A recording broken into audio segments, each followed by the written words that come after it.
Before we dive into the chaos of Goldie Karen's latest drama, hit that subscribe button and join the madness. The yoga studio looked like a temple of tranquility.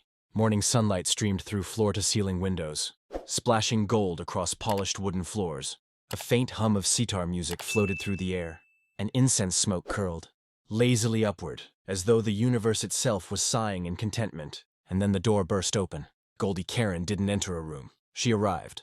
At 32 years old, tall, toned, with fair skin and a waterfall of blonde waves bouncing at her shoulders. She was less yoga student and more runway model crashing a meditation retreat. Her glittering gold sports bra caught the sunlight like armor, and the click of her water bottle against the floor echoed like a warning bell. "Excuse me," she announced, planting her mat dead center as if claiming a throne. "Is this yoga for beginners or yoga for quitters?" A nervous laugh rippled across the room. The instructor, a man named Daniel who had the calm demeanor of a Buddhist monk in the eyes of someone who had seen too much chaos, bowed politely. "Welcome. Today's practice is about inner balance, connection, and peace." Karen smirked. "Balance, please. I've been balancing drama and perfection since birth. I can do this with one eyelash glued shut." She struck a pose that looked more like a fashion ad than a yoga stretch. But then, she entered. Linda, Karen's longtime frenemy, and in her eyes, the ultimate nemesis. Linda floated into the room in a sky-blue yoga set, her hair tied neatly, her movements annoyingly calm. She unrolled her mat in the front row without a word. Like a ballerina rehearsing in secret, Karen's blue eyes narrowed. Of course, Linda's here, the human Pinterest board of smug serenity. The class began with downward dog. Peaceful, quiet, disciplined. Except Karen. She groaned dramatically. "Oh! So this is the pose where we find out who moisturizes and who doesn't." Several students choked back laughter. Linda didn't even blink. "Now," Daniel said, "let's flow into Warrior 2. Karen straightened up, her competitive spark igniting. She twisted her body into the deepest Warrior 2 ever attempted, arms outstretched like she was summoning lightning. Across the room, Linda mirrored her pose, calm, precise, infuriatingly flawless. Karen whispered fiercely, "Oh, we're doing this again. You think you can out-warrior me, Linda? Please, I invented the warrior look." The room tightened with tension. 2 women, 2 warriors, 1 yoga mat battlefield. The incense curled above them, almost like smoke rising before a duel. Daniel's voice floated serenely. "Find your stillness. Let go of competition." But Goldie Karen's smirk grew wider. This wasn't yoga anymore. This was war. Karen locked eyes with Linda in an unspoken challenge. Neither blinked. Neither broke the pose. The showdown had begun. The studio was silent, except for the faint tinkling of wind chimes outside. Every student stood frozen in Warrior 2, arms stretched, knees bent, breathing deep. It was yoga serenity at its finest, until Goldie Karen turned it into a gladiator match. Her arms weren't just extended. They were weapons. Her knee bent so low it looked like she was auditioning for a Marvel superhero role. Her blonde hair, already escaping from her messy bun, shimmered like a halo of defiance. Across the room, Linda was the picture of grace. Her arms glided into position like a swan extending its wings. Her gaze was soft yet unshakable, like she had unlocked the secret of inner peace centuries ago. Karen hissed under her breath, loud enough for 3 rows to hear. "Oh, wow. Linda, your Warrior 2 is giving. Sleepy flamingo." A muffled snicker burst from the back row. 1 student choked on her water. Linda, however, did not flinch. She dipped deeper into her stance, arms sharper, jaw relaxed, balance perfect. Karen gasped as if struck by betrayal. She clutched her chest with 1 hand, wobbling theatrically. "Did you all see that?" Linda just mocked me with her silence. "This is sabotage." The instructor, Daniel, took a long, weary breath, the kind of sigh only a man who regretted his career choices could make. "Karen, yoga is not a competition." Karen whipped her head toward him with a glare that could cut glass. "Tell that to Linda, who is currently trying to out-zen me. Look at her. She's basically auditioning to be the Dalai Lama's understudy." The class tittered. Even Daniel's serene mask cracked for a second. The poses shifted. Now came tree pose. Students lifted 1 leg, placed it against the opposite thigh, and balanced with poise. Karen, of course, treated it like a Broadway finale. She lifted her leg so high it nearly smacked the woman beside her. "Oops," she grinned. "Guess my branches grow wild." Linda stood like a willow tree, serene and strong, unmoved by Karen's theatrics. Her calm expression screamed, "You will never win this." Karen's eyes narrowed. She whispered through gritted teeth, "Oh, I will not be out-treed by Miss Serenity Smirk." But fate had other plans. Karen's branches started shaking violently. Her tree swayed. She flailed like a windswept inflatable tube man outside a car dealership. The class gasped. Karen recovered at the last second, snapping upright and hissing, "Don't! You dare!" Linda tilted her head ever so slightly, one eyebrow rising. Then, deadly quiet, sharp as a dagger, she whispered, "Maybe focus on your roots, not the drama." The studio erupted in muffled laughter. Mats squeaked. One student collapsed into giggles. Karen's jaw dropped. Her cheeks flushed crimson. "Oh, it's on, Linda." Karen narrowed her eyes, her mind already spinning. She would not just win, she would destroy. And her revenge would be spectacular. Karen sat cross-legged on her mat, pretending to meditate. Her eyes were closed, her hands rested in a sloppy lotus mudra, and her chest rose and fell with exaggerated breaths. But she wasn't meditating. Oh no, she was plotting. Linda thinks she's graceful? Untouchable? Please. The universe itself couldn't handle me in full power mode. Time to turn this little Zen retreat into a one-woman show. The next round was Cobra Pose. The class lowered gracefully, foreheads brushing mats before rising gently into position. Peaceful, gentle, serene. Everyone except Goldie Karen. She launched herself upward with the force of a Broadway spotlight, arching her back so dramatically she nearly catapulted off the mat. "Behold!" she shouted, arms wide, hair falling like golden curtains. The golden cobra has arrived. Gasps. Giggles. One guy in the back snorted so loudly his mat squeaked. Daniel pinched the bridge of his nose. "Karen, this is a calm..." "Calm is overrated," Karen cut in. "Do you want calm, or do you want iconic?" She hissed like a snake for emphasis. Linda, of course, slid into Cobra like a ballerina. Silent, fluid, perfect. Karen side-eyed her. "Oh wow, nice. Worm impersonation, Linda." The class moved into child's pose. Students sank quietly to the mats, folding into peace. Karen muttered just loud enough, "Oh, Linda, this pose must feel natural for you, since you're always bowing down to me." A student coughed to hide a laugh. Linda didn't react.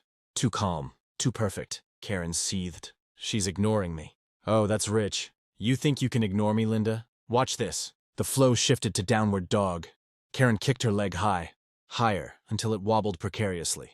"Ladies and gentlemen," she declared, "the triple dog variation, reserved for champions only." Her leg shook like a leaf in a hurricane.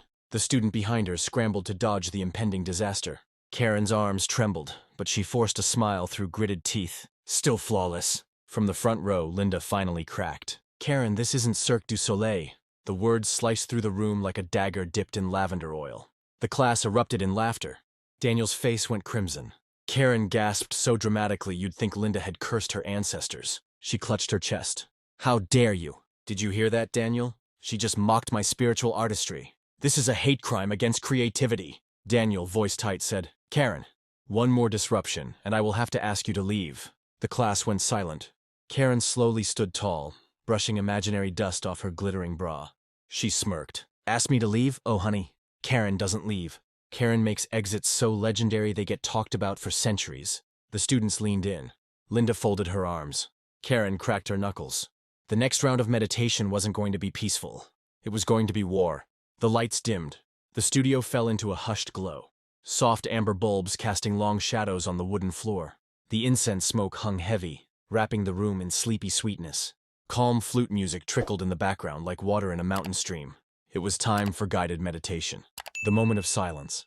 The ultimate test of stillness. Daniel's voice, deep and soothing, filled the room. "Close your eyes. Breathe deeply. Inhale. Exhale. Let go of your ego. Let go of the noise. Let go of..." "Let go of ego?" Karen interrupted loudly, cracking one eye open. "Sorry, whose ego?" "Never met her." A couple of students giggled. Linda shifted slightly on her mat, lips pressing into the faintest, tiniest smile. Karen spotted it instantly. "Oh, don't you smirk at me, Linda," Karen hissed. "I saw that. You think you're queen of quiet? Watch me meditate harder than anyone in this room." She shut her eyes dramatically, back straight as a rod, hands in lotus position. She inhaled so sharply it sounded like a vacuum cleaner sucking up marbles. Then she exhaled with a foghorn blast. Daniel's eye twitched. "Karen, softer." "Oh, I'm sorry," Karen said, flipping her blonde hair. "Didn't realize breathing had volume restrictions. Maybe Linda should record a tutorial on silent breaths of the self-righteous." The class rippled with laughter they tried to smother under their mats. Linda shook her head slightly, but her calm demeanor only fueled Karen's fire. Minutes passed. Students floated into their zen zones. A bird chirped outside. Somewhere in the distance, a car honked. Serenity hung in the air like delicate glass. And then, Karen flopped backward onto her mat with a dramatic thud, like a fainting actress in a Shakespeare play. Oh no, I've reached enlightenment too fast. Somebody catch me! Eyes flew open. A woman nearly toppled from her meditation seat. Daniel pressed his palms together, clearly praying to every deity he knew. Karen, he said through gritted teeth. Please, be still. Karen sat up straight, indignation burning in her deep blue eyes. Excuse me? My stillness is legendary. I'm practically a statue carved by Michelangelo. But if Linda wants to keep pretending she invented silence, then Linda finally snapped. Karen, this isn't about me, just breathe. The room gasped. Linda had spoken. Karen clutched her chest like she'd been stabbed with betrayal. Oh, my chakra, did you all hear that? Linda just tried to silence my soul. Before Daniel could intervene, Karen whipped out her phone. Hold on, this injustice must be documented. My followers deserve to see this tyranny. The entire room froze. Phones were forbidden. Meditation was sacred. Daniel stormed forward, his calm, monk-like face cracked with fury. That's it, Karen. Enough. You're banned. The word echoed. Banned. Gasps filled the room. Karen's eyes widened. Her jaw dropped. And then, her fury ignited like wildfire. The word hung in the air like a thunderclap. Karen, you are banned from this studio. The room froze. Mats creaked as students turned their heads in unison. Even the incense seemed to pause mid-curl, as if shocked into silence. Karen's jaw dropped so far it nearly touched her glittering mat. Banned? She screeched, clutching her chest, as though Daniel had personally ripped the chakras out of her soul. Daniel stood tall, arms crossed, his monk-like serenity replaced with a rare fiery resolve. Effective immediately. A collective gasp rippled through the class. A woman in the back whispered, "He never bans anyone." Karen staggered backward dramatically, hand to her forehead, collapsing onto her mat like a Victorian noblewoman fainting at bad news. After everything I've given to this studio, after the artistry, the passion, the spiritual excellence I've provided, you repay me with exile? Linda's calm voice pierced the silence. Maybe yoga just isn't your thing, Karen. The studio collectively inhaled. Karen shot up like she'd been electrocuted, her blonde hair catching the dim light like a crown of defiance. She whirled toward Linda, pointing a perfectly manicured finger. Not my thing? Honey, yoga begs for me. Without me, yoga is just stretching in overpriced pants. The studio erupted into uncontrollable laughter. Even Daniel's lips twitched before he quickly pressed them together. Karen seized the moment, striding to the center of the room. Her toned frame glistened with dramatic determination. She raised her arms high, speaking as though delivering a final act on Broadway. Fine. If this studio cannot handle Goldie Karen, then Goldie Karen will rise higher. I will create my own yoga empire. With glitter mats. With dramatic lighting. With poses so bold they'll leave mortals weeping. People will line up around the block just to witness my downward dog of destiny. A man in the corner whispered, "I'd buy tickets." Karen turned on her heel, storming toward the exit. The class watched, wide-eyed. Linda shook her head, muttering, "She's unbelievable." Karen froze at the door. Slowly, deliberately, she turned back. The spotlight from the window framed her like a goddess bathed in divine glow. She tossed her golden hair, her deep blue eyes blazing, and delivered her final line with the gravity of a legend. Mark my words, this isn't the end of Goldie Karen. This is only the beginning. And when yoga finally realizes it needs a little drama to survive, don't you dare ask me for a membership discount. With a final toss of her mat over her shoulder like a cape, she strutted out of the studio. The door slammed. Silence followed. And then, softly, a student whispered what everyone was thinking. Yoga may have banned Karen, but yoga will never recover from Karen.